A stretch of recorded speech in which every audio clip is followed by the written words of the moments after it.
बिस्मिल्लाहिर्रहमानिर्रहीम। अस्सलाम वालेकुम नाज़रीन, इरफान हाशमी आपको प्रोग्राम में खुश आमदीद कहता हूँ। सबसे पहले आज की अहम खबरें और चंद अहम सवालात। चेयरमैन तहरीक इंसाफ इमरान खान ने जेल भरो तहरीक का ऐलान कर दिया है।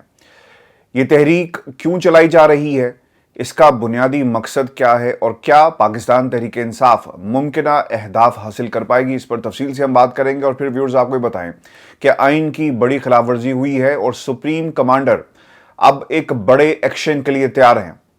संगीन खिलाफ वर्जी क्या हुई, इसकी तफसीलात भी आपके सामने रखेंगे और मुमकिना एक्शन क्या हो सकता है। और फिर 20 फरवरी को अहम शख्सियत के खिलाफ कौन सी बड़ी कार्रवाई होने जा रही है, किस स्टाफ को तैयार रहने की हदायत जारी की गई, ये भी तफसील आपके सामने रखेंगे। और फिर chief election commissioner supreme court के शिकंजे में आ गए, कहां फरार हुए, जजेस ने क्या हुक्म जारी किया, ये भी आज की इस नशिस्त में आपको बताऊंगा। और फिर राना सनाउल्लाह ने FIA पर जो दबाव डाला है, जाली ऑडियो लीक्स पर किस अहम शख्सियत के खिलाफ कार्रवाई चाहते हैं, अहम सियासतदानों ने ये पोल खोल दिया, ये माजरा क्या है, इसकी कहानी भी आपके सामने रखेंगे। लेकिन व्यूअर्स सबसे पहले आपको बताएं, कोई सूरत नजर नहीं आती, अदालतें बेबस हो गई हैं, कानून बेबस, इदारे बेबस, सिसिलियन माफिया की लाकानूनियत इंतहा को पहुंच गई और मुल्क में महंगाई आवाम को गिद्धों की तरह नोच कर खा रही है।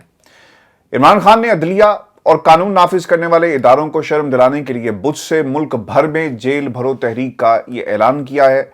खान साहब भी कहते हैं कि जेलों में जगह खत्म हो जाएगी, लेकिन अवाम को चोरों के खिलाफ खौफ उतर जाएगा। कौम अब खौफ के बुत तोड़कर बाहर निकले।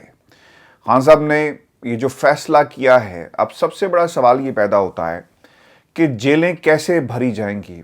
पिछले एक माह से एजाज चौधरी साहब हैं पाकिस्तान तहरीक इंसाफ के, उनको ये टास्क दिया गया, फोकल पर्सन उन्हें बनाया गया ताकि वो इस चीज़ का फैसला करें, लिस्टें तैयार करें और जो वॉलंटियर्स हैं उनको इस जेल भरो तहरीक के अंदर एक्टिव किया जा सके। लिस्टों की एक लंबी तादाद है जो रेडी की गई हैं, जो वॉलंटरली गिरफ्तारियां नौजवान जो है वो देने के लिए तैयार हैं। मेरी इतलात के मुताबिक बहुत सारी खवातीन भी ऐसी हैं जिन्होंने कहा कि ठीक है, इमरान खान और इस मुल्क की आज़ादी के लिए, हकीकी आज़ादी के लिए हम जेलों को भर देंगे। और मर्दों के साथ साथ औरतें भी ये कह रही हैं कि हम किसी सूरत भी पीछे नहीं रहेंगे। लेकिन अब मसला व्यूअर्स ये है कि ऐसा नहीं हो सकता कि आप किसी थाने के बाहर जाएं और कहेंगे जनाब हम 500-600 लोग आप इस वक्त थाने के बाहर मौजूद हैं और हम चाहते हैं कि आप हमें गिरफ्तार कर लें।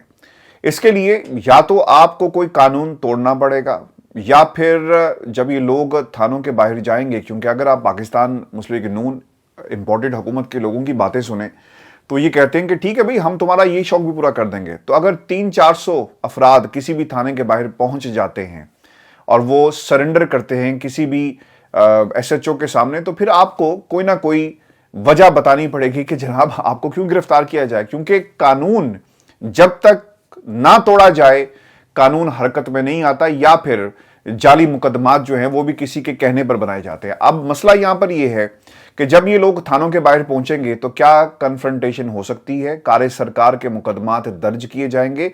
और फिर दूसरी तरफ हुकूमत की बेबसी ये है कि अगर जेलें भरी गई और लोग कानून को अपने हाथ में, यानी 3-4 लोग भी अगर इन्होंने पकड़ लिए ना एक एक थाने के अंदर भी, तो इसकी एक बड़ी तादाद, यानी पूरे लाहौर शहर के अंदर बहुत बड़े नंबर्स होंगे कि लोग अपनी वॉलंटियर गिरफ्तारी कर रहे हैं। वहां पर जाकर आपने पुलिस को डराया धमकाया, कार्य सरकार के मुकदमात दर्ज हो गए, आप अपनी बेलें नहीं करवाएंगे, तो फिर थाने तो भर जाएंगे।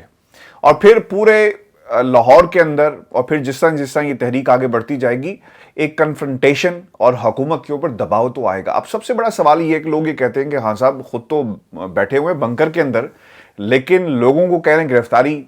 अब देखें जी, खान साहब बंकर के अंदर कोई नहीं बैठे हुए। इमरान खान को अगर किसी ने गिरफ्तार करना है, ये अपना शौक पूरा करके देख ले। पाकिस्तान के अंदर आपने जब भी इमरान खान के खिलाफ कोई कार्रवाई की, पाकिस्तान की आवाम सड़कों पर आ गए।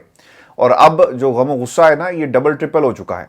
अगर आप ये चाहते हैं कि ये गम गुस्सा 4-5 गुना बढ़ जाए, तो फिर ये शौक पूरा करके भी देख लें। आप इमरान खान को इधर से गिरफ्तार करेंगे, लोग सड़कों पर आ जाएंगे।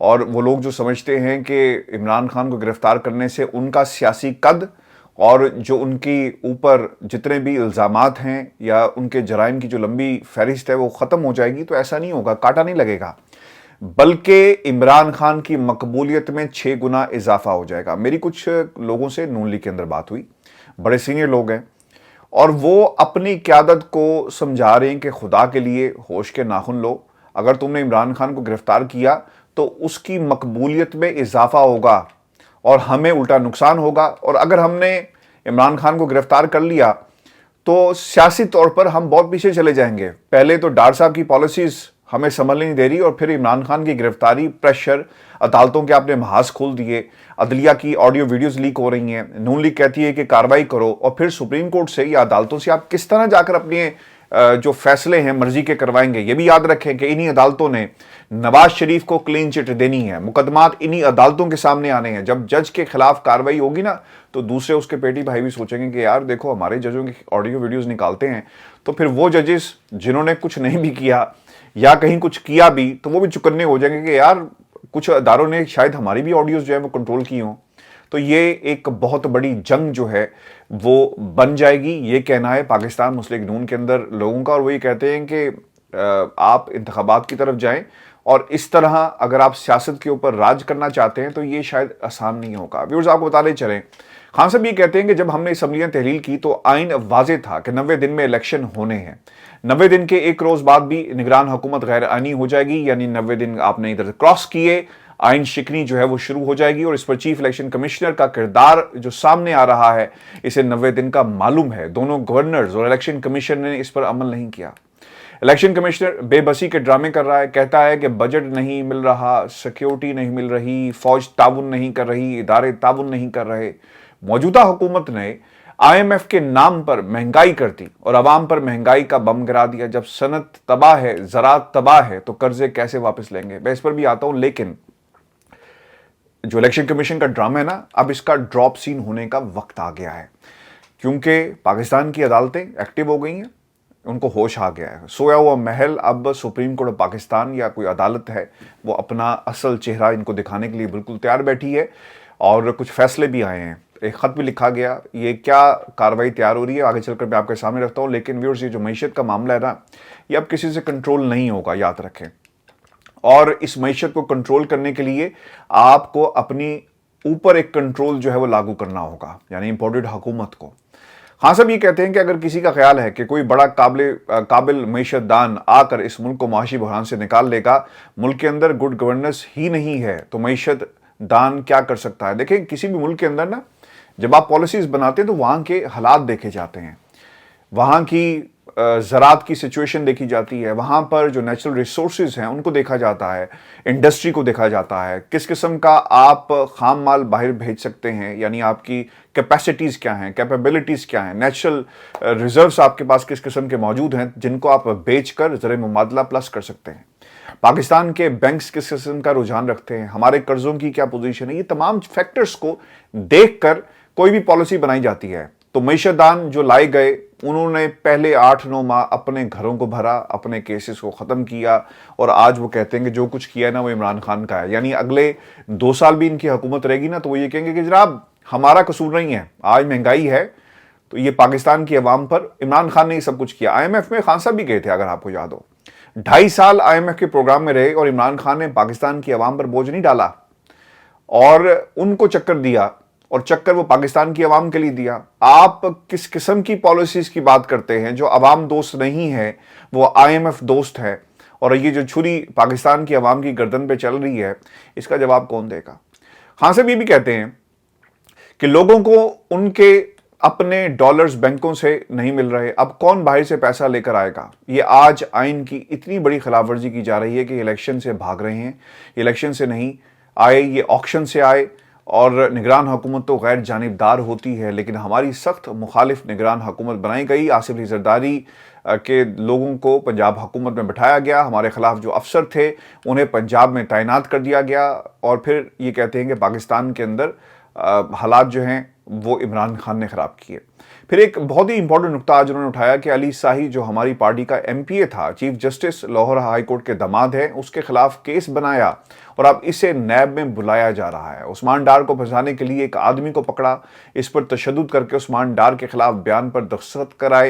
ये तहरीक इंसाफ को कमजोर करने के लिए हो रहा है। हमारे एक एमपीए को पकड़कर इसे आजम सवाती की वीडियो दिखाई गई, जिसमें वो आजम सवाती को कहते हैं कि इमरान खान को बताना वो इसके साथ भी ऐसा ही करेंगे। वज़ीर दाखिला खुद कहता है कि हम उनके फ़ोन टैप करते हैं, इस पर कार्रवाई होनी चाहिए। बतौर वज़ीर आज़म मेरे फ़ोन टैप करते थे, मेरी सिक्योर लाइन से टैप की गई।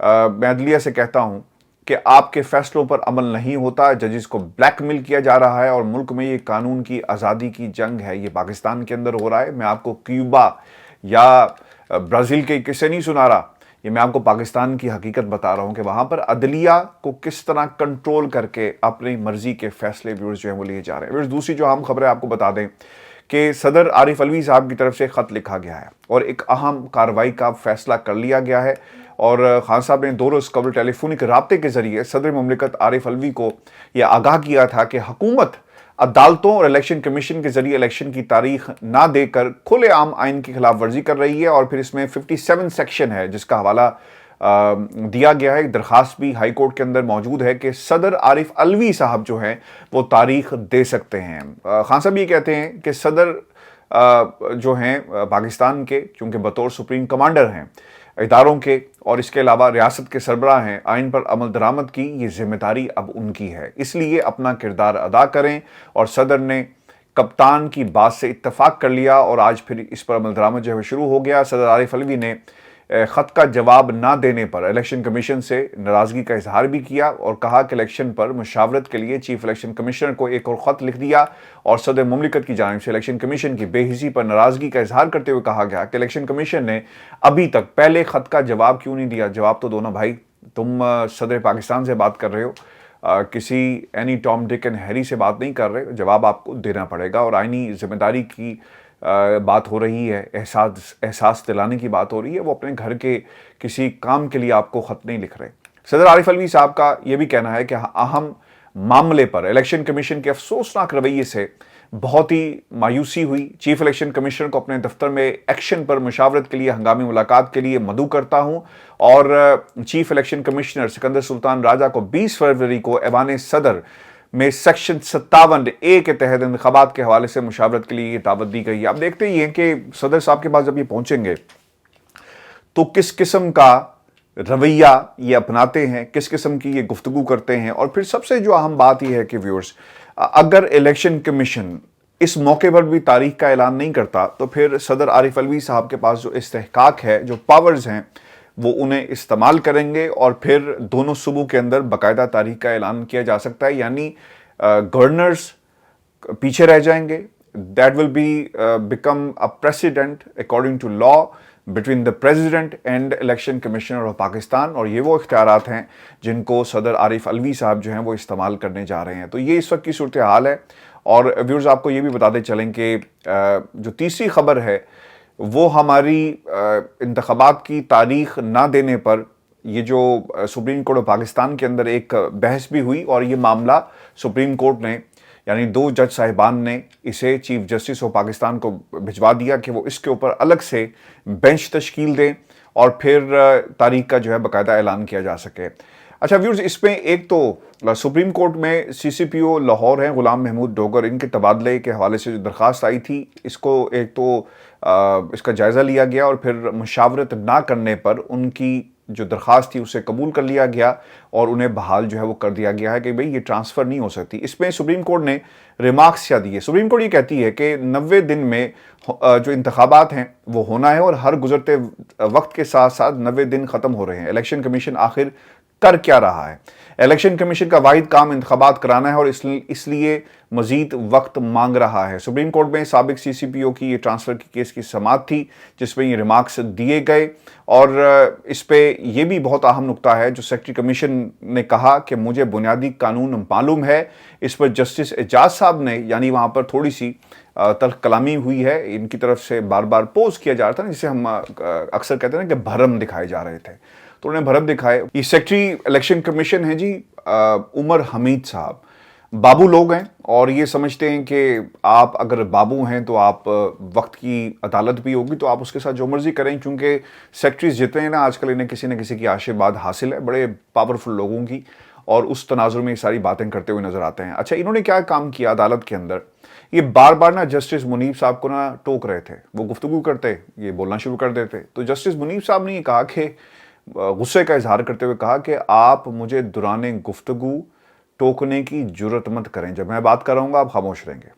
सेक्रेटरी इलेक्शन कमीशन ने कहा कि मुझे बुनियादी कानून मालूम है। इस पर जस्टिस एजाज ने कहा कि बुनियादी कानून पता होने से आप वकील नहीं कहलाएंगे, यानी भरम है ना तो ये घर छोड़कर आओ, ये अदालत है, यहाँ पर तुम्हें हाथ बांध कर सामने खड़ा होना पड़ेगा और फिर तुम्हें हम कानून और आइन के मुताबिक तुमसे सवालात और इस अदालत का जो तकद्दुस है उसे इस तरह पामाल नहीं होने देंगे। ये इनडायरेक्ट मैसेज जो है वो दिया गया है। अदालत ने कहा कि इलेक्शन कमीशन का वाहिद जो काम है वो इंतखाबात कराना है। 90 दिन ख़त्म हो गए, होने में अभी कुछ दिन बाकी हैं और आप लोग मजीद वक्त मांग रहे हैं। इलेक्शन कमीशन का काम ही शफाफ इलेक्शन कराना है, इसलिए वक्त भी मांग रहे हैं। और फिर बाद में ये जो है 90 दिनों की जो बात थी इसे चीफ जस्टिस ऑफ पाकिस्तान को जब भिजवा दिया गया, तो अब हालात व्यूअर्स इतने आसान नहीं हैं। इलेक्शन अदालतें अपना ज़रूर जो है कोई ना कोई बड़ा फैसला सुनाएंगी, क्योंकि chief justice of Pakistan Umar Ata Bandial के ऊपर भी एक प्रेशर है, और अगर इंतखाबात नहीं होते तो यकीनन जिस तरह अदालतों को यरगमाल बनाने की कोशिश की जा रही है, उन पर अटैक किया जा रहा है, तो फिर ये भी ऐन मुमकिन है कि अगर अदालतें कुछ नहीं करती तो ये तोपों का रुख जो है वो अदालतों की तरफ पाकिस्तान तहरीक इंसाफ का भी हो जाए। एक ही उम्मीद रह गई और वो है पाकिस्तान के अंदर इलेक्शन कमीशन के इन हथकंडों के खिलाफ अगर कोई एक्शन ले सकता है तो वो है पाकिस्तान की अदालतें। व्यूअर्स, आपको बताएं कि राना सनाउल्लाह साहब मैदान में उतर गए हैं और उनसे ना एक बहुत बड़ी गलती हो गई है, और माजी में ये गलती हुई थी अंसार अब्बासी साहब की तरफ से। अंसार अब्बासी साहब ने एफिडेविट पकड़ा, छाप दिया, आपने अदालत ने उन्हें फिर बुला लिया और फिर अदालत ने उनसे पूछा कि तुम्हें ये किसने दिया। उन्होंने कहा कि जनाब मुझे मेरे सोर्स ने दिया। सोर्स कहाँ से आया, इसके ऊपर खैर बहस होती रही, इंटरनेशनल प्रैक्टिसेस क्या हैं, किसी से बात की, गो के अंसार अब्बासी साहब ने उसको नहीं छापा था नाम को, लेकिन बाद में एफिडेविट आ जाता है और एक लंबी बहस हुई। बाद में राना शमीम साहब को अपने बयान से पीछे हटना पड़ा। और व्यूअर्स, अब हम इंतज़ार कर रहे थे कि शायद कोई सुप्रीम कोर्ट इस पर एक्शन ले और किसी जज को बुलाकर पूछे कि भाई ये हुआ क्या है, लेकिन अभी तक अदालत जो है वो खामोश है। और देखना ये होगा कि क्या अदालत, क्योंकि उस वक्त अखबार में छपी और आज कैपिटल टॉक के अंदर ये बाकायदा ऑडियो जो है वो चलाई गई, जो मैंने देखा अपनी स्क्रीन के ऊपर हामिद मीर साहब के प्रोग्राम के अंदर बाकायदा इस ऑडियो को चलाया गया। तो इस पर सुप्रीम कोर्ट ऑफ पाकिस्तान जो है वो क्या कहता है। आपको ये बता दें कि राना सनाउल्लाह ने FIA को कहा है कि आप इसके ऊपर तहकीकात करें और चेक करें कि ये परवेज़ इलाही साहब की आवाज़ है या नहीं है और क्या मामला है, इसे टेलर तो नहीं किया गया। और लेकिन दूसरी तरफ आबिद ज़ुबैरी साहब जो हैं वो ये कहते हैं कि मेरी आवाज़ को जो है वो टेलर्ड करके एडिटेड फॉर्म में पेश किया गया और साको सबाक से हट कर ये ऑडियो जो है वो रिलीज़ की गई है। अब इसका फोरेंसिक करवाने के लिए इसे लाहौर भिजवाया जा रहा है और फिर तहकीकात के बाद चेक किया जाएगा, यानी फोरेंसिक होगा, वो इसकी जो वेव लेंथ होती है उसे चेक करेंगे, फिर उसके बाद इसकी जो 3D लेयर्स होती हैं उसको चेक किया जाएगा और देखा जाएगा कि जो पिच है, यानी जो नेचुरल इम्प्रेशंस हैं परवेज़ इलाही साहब के, उनको चेक करके कि जनाब ये वाकई उनकी आवाज़ है या नहीं है। लेकिन इसमें ना एक बड़ा मसला है और ये इंतहाई अहम है। परवेज़ इलाही साहब की आवाज़ के तो आप सैंपल्स ले लेंगे, तो दूसरी तरफ से जज साहब की आवाज़ का सैंपल आप कहां से लेंगे? तो इसलिए ये ऑडियो और इसकी हैसियत कोई नहीं है। अगर कोई मेरी बात सुन रहा है और जज साहब तक अगर हमारी बात पहुंच जाए और कोई और किसी लेवल पर हमारी बात पहुंच जाए, तो याद रखें इस ऑडियो की कोई हैसियत नहीं है। जब फोरेंसिक करवाया जाएगा ना, फोरेंसिक की भी कोई हैसियत नहीं है। आप परवेज़ इलाही साहब की तो गुफ्तगू को फोरेंसिक कर सकते हैं, dozens of audios are available, लेकिन आपको ये देखना होगा कि क्या जज साहब की ऑडियो पब्लिक डोमेन में मौजूद है। और फिर ये भी मैं आपको बात बताऊं, आप एक सिटिंग जज की ऑडियो का फोरेंसिक करवाने जा रहे हैं, क्या आपने किसी से इजाज़त ली है कि भाई हम इसकी इंक्वायरी करवाना चाहते हैं और ऑडियो मौजूद है? FIA किस हैसियत में इंक्वायरी जो है वो कर रही है? ये बहुत ही अहम सवालात हैं। آپ ایک سٹنگ جج کی اس کی مرضی کے بغیر کوئی بھی آڈیو اٹھا کر اس کا اگر جائزہ لیتے ہیں تو یہ ایک آئین اور قانون کے خلاف ہوگا، چونکہ آپ کو تحریری طور پر اجازت لینا پڑے گی۔ رضامندگی جو ہے وہ اگر آپ کے پاس نہیں ہے تو پھر میرا نہیں خیال کہ یہ اتنا آسان ہوگا۔ تو اسی لیے پاکستان میں ہم کہتے ہیں نا کہ آئین اور قانون کے ساتھ کس طرح کھلواڑ ہوتا ہے، اس طرح کھلواڑ ہوتا ہے کہ آپ پولیٹیکل مائلیج کے لیے تو احسن اقبال بھی بول رہا ہے، باقی لوگ بھی سیاسی جماعتوں کے بول رہے ہیں، لیکن لا بڑا کلیئر ہے اس کے اندر کہ ایک تو وہ آڈیو سیمپل لائیں گے کہاں سے، اور پھر آپ نے کس سے اجازت لی۔ یہ بالکل اسی طرح ہی ہے کہ آپ کسی کا ڈی این اے ٹیسٹ کروائیں اس کی مرضی کے بغیر، یعنی اس کو معلوم ہی نہ ہو کہ اس کا ڈی این اے ٹیسٹ ہو رہا ہے، اور وہ آپ چیک کرتے پھریں کہ یہ اس کے ابا جی کون ہیں اور اس کا تعلق کس خاندان سے ہے اور اس کی مرضی کے، یہ بہت بڑا کرائم ہے۔ تو اسی لیے کسی کی آواز کا ڈی این اے جو فرینزک کروانا، not D N a, forensic کروانا، نیچرل جو امپریشنز ہیں ان کو چیک کرنا، یہ بھی قانون کے خلاف ہے۔ اس کے لیے آپ کو اجازت لینا پڑے گی، اور میں آپ کو ایک بات بار بار بتا دوں کہ اگر یہ معاملہ آگے بڑھا تو یہ رانا ثناء اللہ صاحب جو ہے نا ان کے لیے بہت مشکلات پیدا ہو رہی ہیں، بہت زیادہ۔ اور پھر اس میں جو بار بار بات کہی جا رہی ہے نا کہ محمد خان بھٹی صاحب وہاں پر بیٹھے ہوئے تھے، یہ بھی پھر کسی نہ کسی کو ثابت کرنا پڑے گا کہ جناب یہ واقعی وہاں بیٹھے ہوئے تھے۔ یہ تو معاملہ بہت دور کا ہے، لیکن یہ آڈیو کس نے ریکارڈ کی، یہ بھی سوال جو ہے وہ اٹھایا جائے گا۔ اسی لیے جسٹس قاضی فائز عیسیٰ صاحب جو ہیں وہ کچھ لوگوں کو ہمیشہ سے کھٹکتے رہے، اور جب وہ چیف جسٹس آف پاکستان بنیں گے نا تو شاید بہت مشکل ہو جائے گا، اور جب بہت مشکل ہو جائے گا تو پھر دیکھتے ہیں کہ پھر ان کے ساتھ کس قسم کا سلوک جو ہے وہ کیا جاتا ہے۔ یہ شو تھا ہمارا آج کا، اپنے کمنٹس بھیجیں، چینل کو ضرور سبسکرائب کریں، اور پھر 20 فروری کا انتظار کریں۔ بڑی کارروائی، اور پنجاب کے اندر اگر کہیں نہ کہیں گرفتاری ہوتی ہے یا کوئی والنٹریلی گرفتاری کر رہا ہے تو وہ ویڈیوز جو ہیں وہ شیئر کریں ہمارے ساتھ، ان کو ہم ضرور چلائیں گے اور دکھائیں گے پوری دنیا کو کہ پاکستان کی عوام جو ہے جیل بھرو تحریک کے اندر کس طرح بڑھ چڑھ کے حصہ لے رہی ہے۔ اجازت دیجیے، اللہ نگہبان۔